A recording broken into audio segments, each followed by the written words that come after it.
I got it. You guys ready?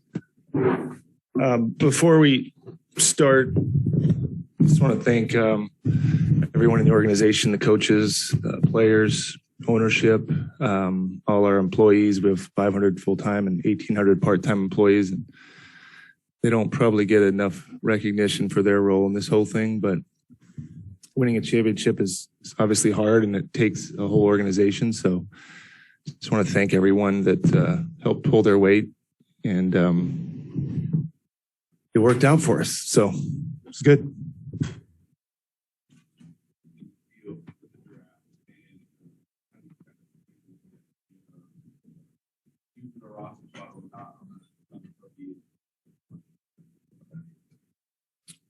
Ready? I guess high-class problem. We've done this 5 times. So this is 6. I didn't know that we'd be doing it again, but we have done it before. And got to lean on your staff. Got to lean on the people that have been doing it the whole year. I don't think the money is going to be a factor as far as whether we trade out or keep the pick. It'll be if it makes sense. So it won't really be a money decision.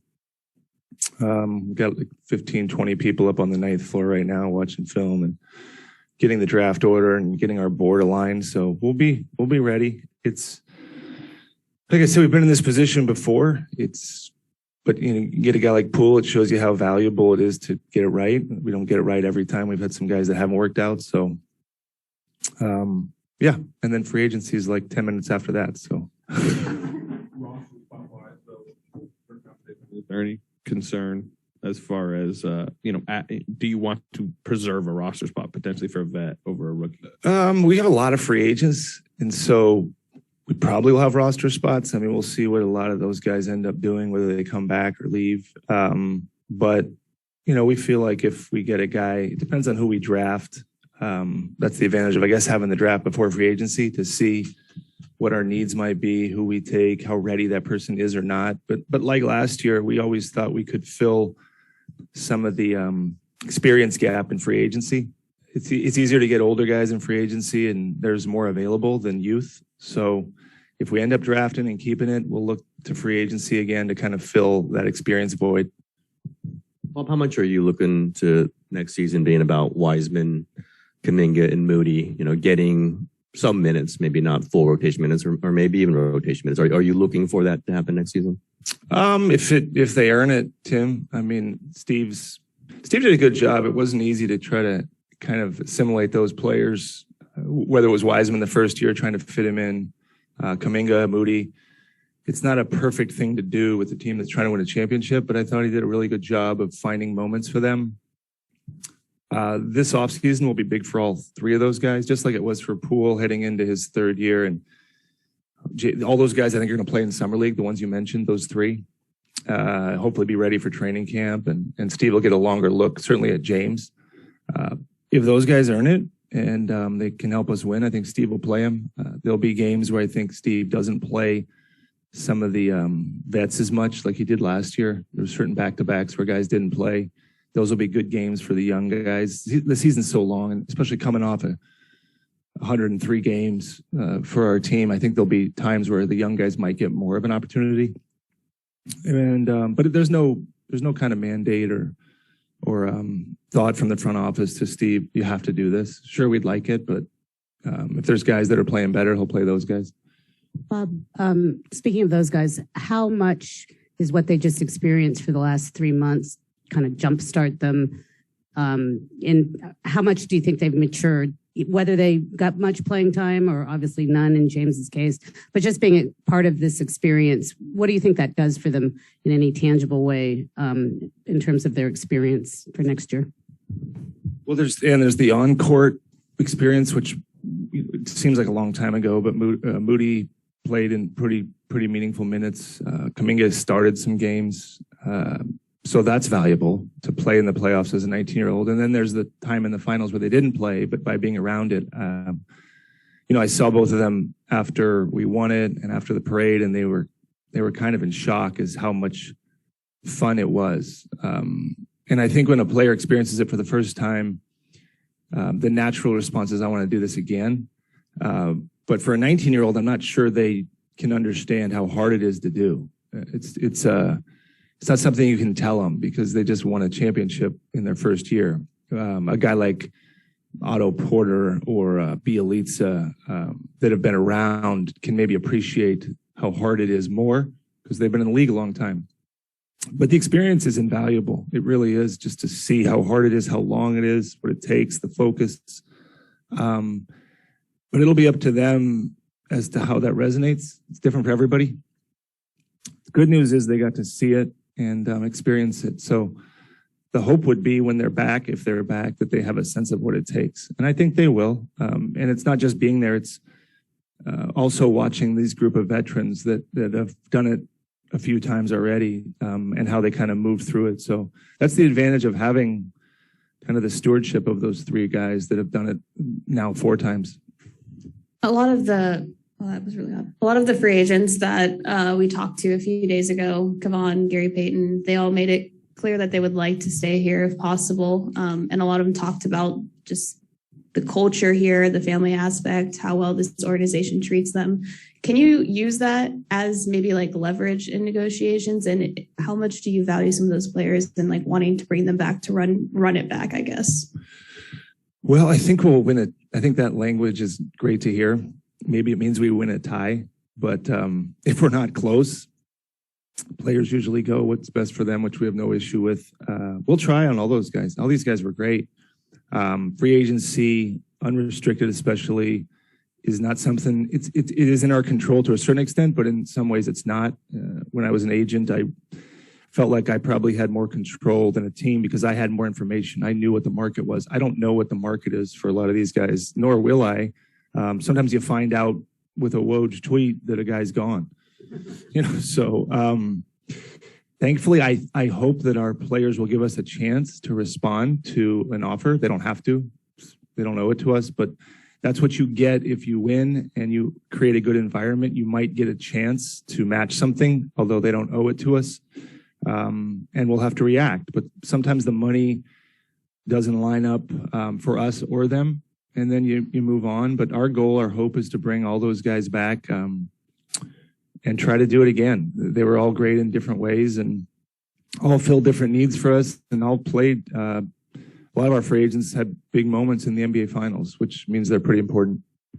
In addition to all the free agents, Jordan Poole, Andrew Wiggins, they're up for contract extensions. How big of a priority will just tying those up be this summer?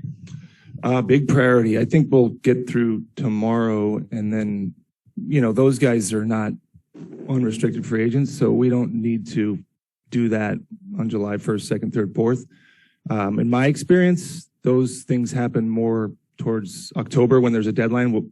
In the case of Jordan, and Wiggins doesn't really have a deadline. So, all these negotiations take on a life of their own. They're all different. But I do know with this guy like Jordan, usually those things come down to kind of training camp and the end of the line deadline. Wiggins, those are a little different because sometimes guys sign in the season. Sometimes there's a thought that they say, I don't want to deal with this during the season. So they'll impose kind of their own deadline, like Aaron Judge did, I guess, with the Yankees. I don't want to deal with this during the season. So if we don't do it by the start of the season, then I'm not going to do it during the season. So we're a long way from figuring out what Andrew wants and what his agent wants. But I do know what we want. We don't want to keep him. And we're going to make every effort to keep both those guys. They were huge for us. They're young, especially, Andrew had a kind of a career renaissance. It was so nice to see him experience the success he did, and Jordan. Both of them were kind of, I don't know what the correct word is, but at a somewhat downtrodden place of their careers, and to see them respond was fantastic for them and for us, and can't get much better than it resulting in a championship. So we're hoping we can get them back. All of this leads to a lot more money that you guys are going to spend. And I mean, we kind of all know the tax bill and what that means to you guys. I think in the past you said $400 million might be like. Did I say that? I mean, maybe winning the title changes the equation. I don't know. I mean, where are you guys at just on where this tax bill might go? I don't know, Anthony. I didn't think it would be where it is, to be honest. I will go to Joe like I do every year and offer, this is what it's going to take to sign this guy. We've blown through kind of these budget thresholds before. It doesn't mean we'll do it again. It's pretty case specific. It wasn't public, but when we had this roster, Joe said this roster paying this much money doesn't make sense if we don't think we can win a championship. He said that before the season. He said that during the season. And as you all know, there was many times where this team did not look like a championship team.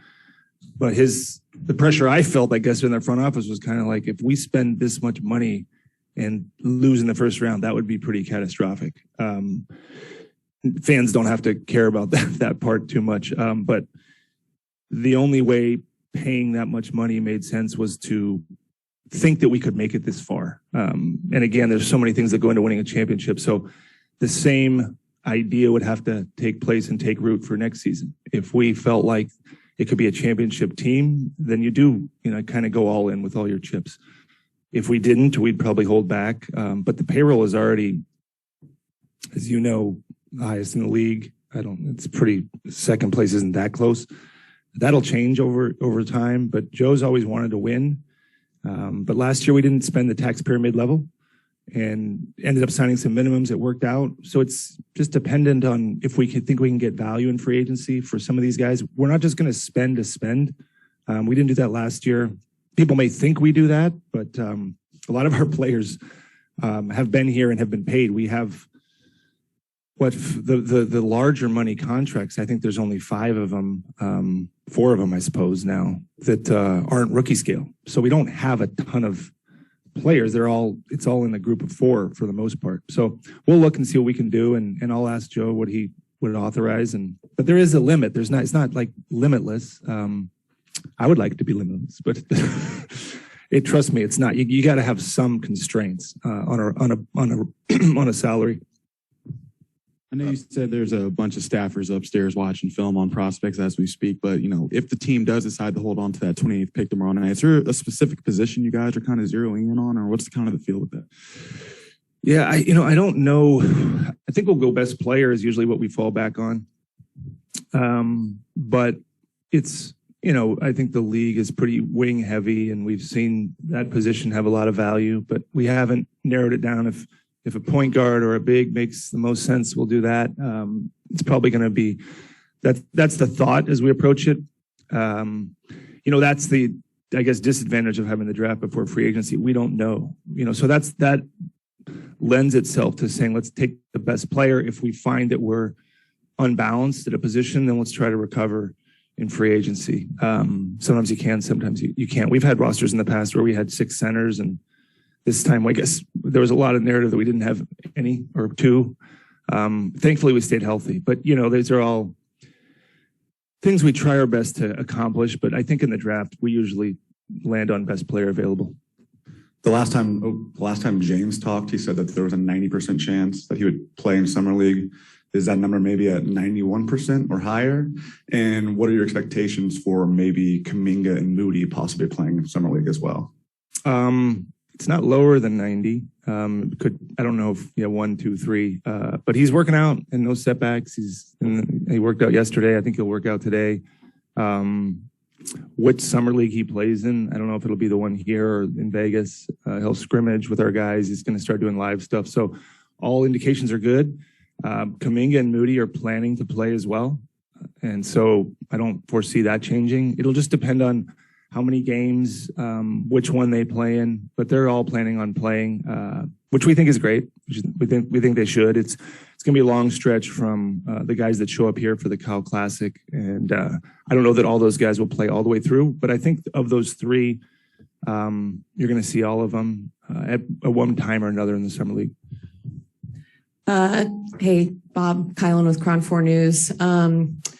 obviously Steph, Clay, Draymond still have a lot left in the tank, but they are getting older. For example, with the 90s Bulls, there was a lot of speculation that Jerry Krause maybe ended the dynasty too soon, or they could have won more championships. As you approach the latter years of this core's run, how do you determine when it's time to move forward? Is that something to let the players tell you, or do you have any certain markers in that?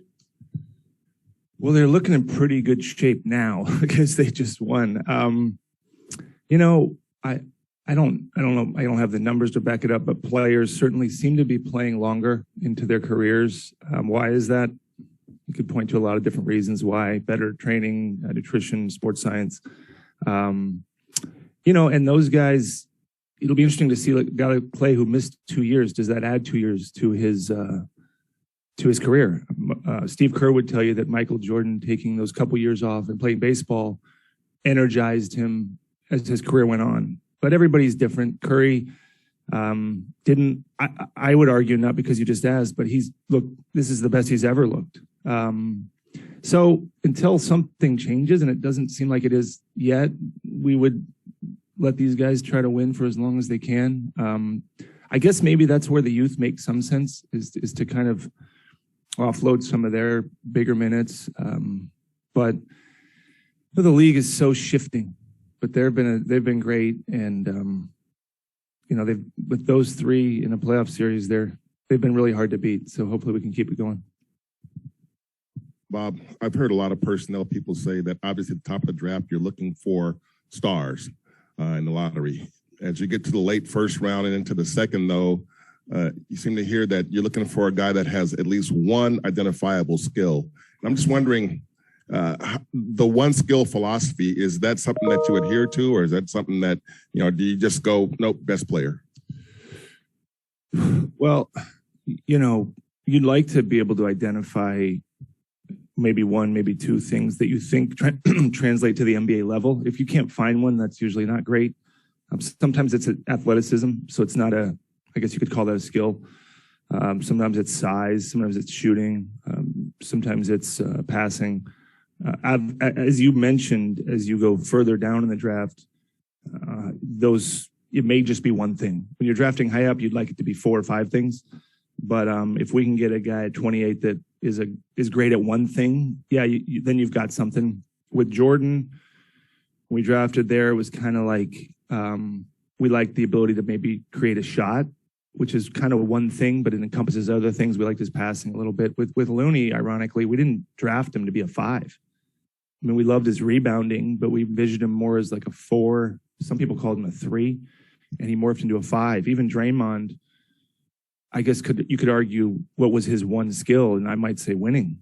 It was his skill, which still is his skill. So, yeah, you'd like to be able to envision something that translates to the NBA, but sometimes we haven't been able to do that. We've thought we had something with a guy, and it's not just us, but you find out you were wrong. So you try to get better and learn from your mistakes. Bob asked Steve this one. Is there a moment that you can, a few days removed, that you can realize, okay, this one I'm going to remember from this playoff run. This is something that just hits you immediately. Like this is like a moment that will always be memorable in your mind. You mean as the run was going on? This was an interesting one. I don't know how to characterize this one, because the first one was it's kind of like a fantasy deal, 14, 15, because we hadn't won in so long, and we hadn't really been even one of the contending teams. And then the other ones with Kevin felt the pressure, like we have to win. Our team is better than the other teams. We have to win. This one was different in that it's a great story, to be honest. It's because of what happened after 19. It's a fascinating story. There's a lot of storylines. I think this one, kind of climbing out from a pretty deep hole, there's a lot of gratification to that, but it doesn't diminish the other ones. But as far as what I will remember from it is seeing the guys, just watching the ones that had won it before with those 3 and Andre coming back even, and Looney, and then watching the people that had never won and watching a guy like Wiggins get the acclamation that he got, watching Poole's ascendance. I think flying out to Boston, Draymond mentioned it. I had a really interesting conversation with those three guys. I will remember the kind of the off the court stuff. Talking to Steve. Steve said to me at one point, he goes, you think, I don't know if this is a championship team. This was before the playoffs. We know what a championship team is. I don't know if this is a championship team. So we were laughing about that. We said, well, what do we know? Yeah, it's kind of like, it's well, we had a pretty high bar, I guess, for what we were comparing it to. I don't know, Tim. I think as I've gone on in the job, I guess what this one might land is kind of like it's not. I wasn't as happy. I don't know if that's the right word, but more like job well done type feeling, like a hard work paying off, so to speak. Because this one culminated in 3 years. It wasn't just 1 year. It was like a 3-year attempt to win it again. So it wasn't just like we started the year and we were good last year and the year before. It was like a 3-year journey out of the ashes to get to the top, there's a lot of stories in there. You guys have a vacancy on your coaching staff. I guess 2-part question. First, just how big is it that Kenny Atkinson will be staying with this organization and taking on like a higher coaching position? And then secondly, have you guys started the coaching search? Is it external? Are you looking internal? What can you share there? Yeah, Kenny, he's a great coach. As long as we can keep him, he'll help us. He's hopefully we can continue to keep him, but I imagine he'll have a lot of opportunities to get another head coaching job. But Steve called me this morning. We just haven't had a lot of time to figure that part out yet. I know he's been thinking about it more than I have, which he should. It's his staff. But he has ideas on what he might do, but he hasn't formalized any of them. He's going to talk in 10 minutes. You can grill him on that one. But we've talked about it. We prefer internal because we've done that in the past with Santa Cruz, and we value that process. But last year we went external with Kenny, and Jama and Dejan. There's a lot of guys. So we'll see. I think he is probably thinking about a lot of those things right now. I know we will miss Mike Brown, and we would have really missed Kenny too. So we're glad he's back. But it's interesting. The coaching world changes too. So even just having Jama, in player development, does he stay there? Does he move? That's what we're trying to figure out. And that's what Steve's working on. Hey, Bob. Back here, Anthony Flores with NBC Bay Area. With the core coming back and so many young players hoping for more prominent roles next year, what is your expectation with anyone you select tomorrow in terms of being able to contribute to this organization, this team? It's hard. It's a hard lineup to crack because we have some older guys, and depends on who we sign in free agency. Depends on if they're better than the rookies we have now. It's hard to predict these things. It just is. One, I don't know who we're picking, and two, is that guy a 4-year guy? Is he freshman? Does Steve? There was times where Moody fit better than Kuminga in certain games, and Kuminga played. So it shifts a lot with rookies until Steve figures out a way to trust him. But there is not an expectation. If you're wanting me to answer to that point, we don't have an expectation that person's going to step in and provide minutes. Even though we drafted Moody and Kuminga last year, we didn't expect them to be, hey, this guy's going to play 15, 20 minutes every night. We thought we could solve that in free agency. I don't know if we'll have the same hit rate this year that we did last year with minimums. Sometimes you get those guys and it works out, and sometimes you don't. So I don't think we'll draft tomorrow and say, well, that guy's going to play 20 minutes a night. I don't believe we will do that. We might look ahead 2 years, 3 years and say, well, maybe in 2 or 3 years he can help us. Bob over here. Back to the one identifiable skill again. Gary Payton II came out of college with one identifiable skill, but it took him 6 years to finally get to the point where he was a rotation player in the league. And I'm wondering if you have any idea what took so long. I mean, did he change? Did the league change? A little bit of both? What got him to the point where he couldn't play in the league to being a rotation player on a championship team? I think Gary Monty suffered from a little bit of he was a little miscast. I think people saw him as a point guard, and that's really not what he is. Same thing maybe happened with a guy like Draymond, and although he didn't bounce around, some of these guys that are more positionless were penalized for that. And I think the league has shifted towards that being an asset instead of a liability. So once you take off that label of Gary and not try to look at him as a point guard, you start looking at all the things he can do instead of the things he couldn't. People would label him as a non-shooter, as not a guy that can run a team, but he does everything else. And everything else is a pretty big bucket. So sometimes it takes a while to figure that out. Sometimes you have to land in a spot that gives you a shot to show it. Even Livingston, who we signed Sean off a little bit of a similar situation. He was bouncing around the league, and then he had a couple good years in Brooklyn on a minimum.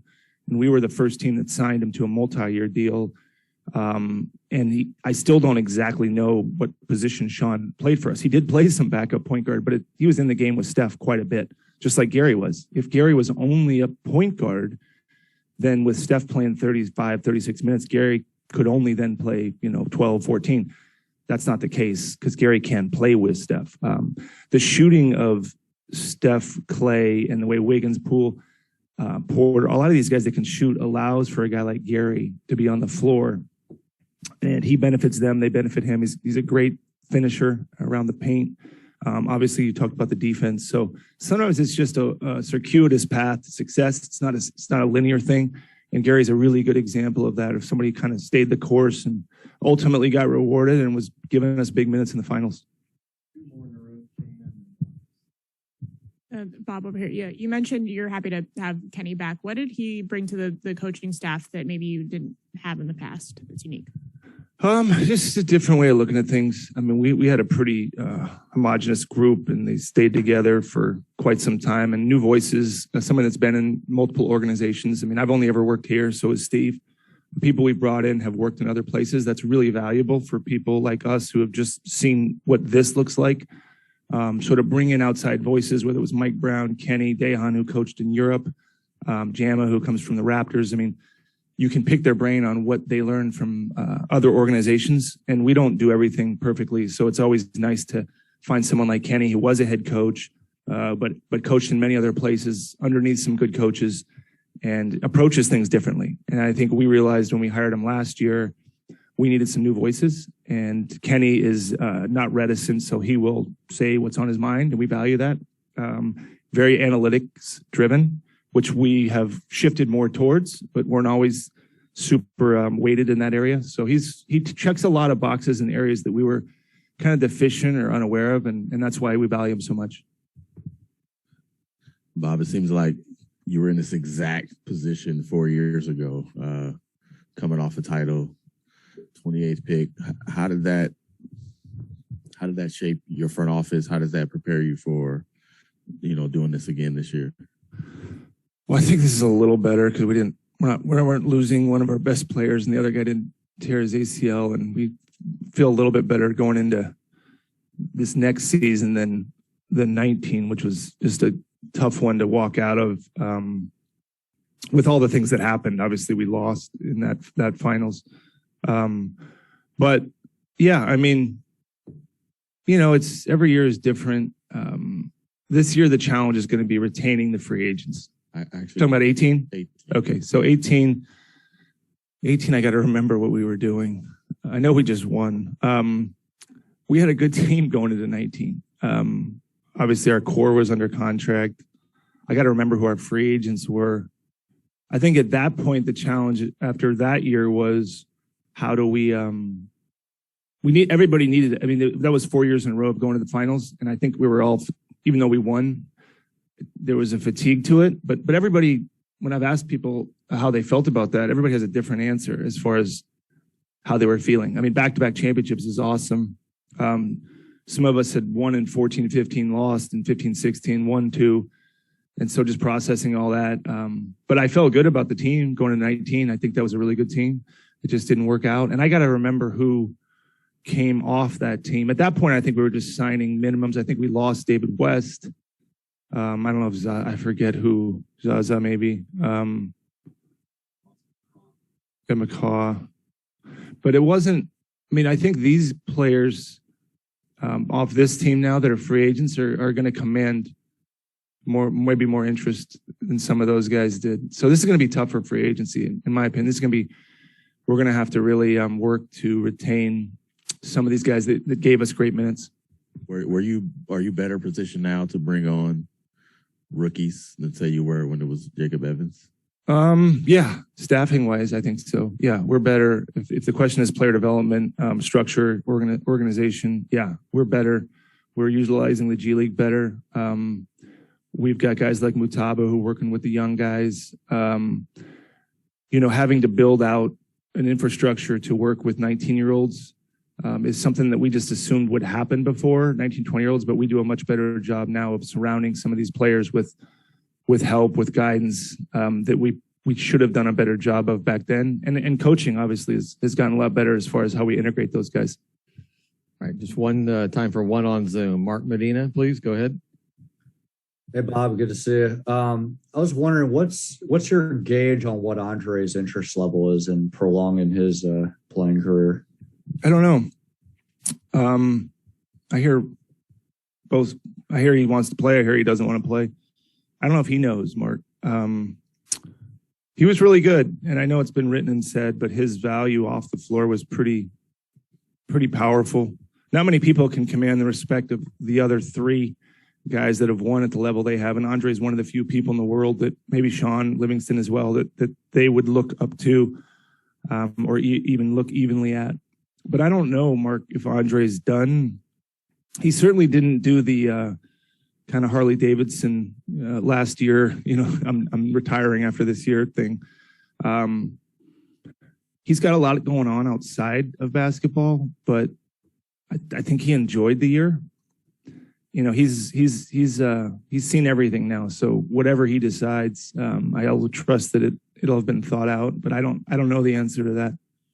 He'll probably send some cryptic tweet out. Great. Thanks, Bob. Thank you. Thanks, everybody. Coach down here in just a minute. All right. Thanks.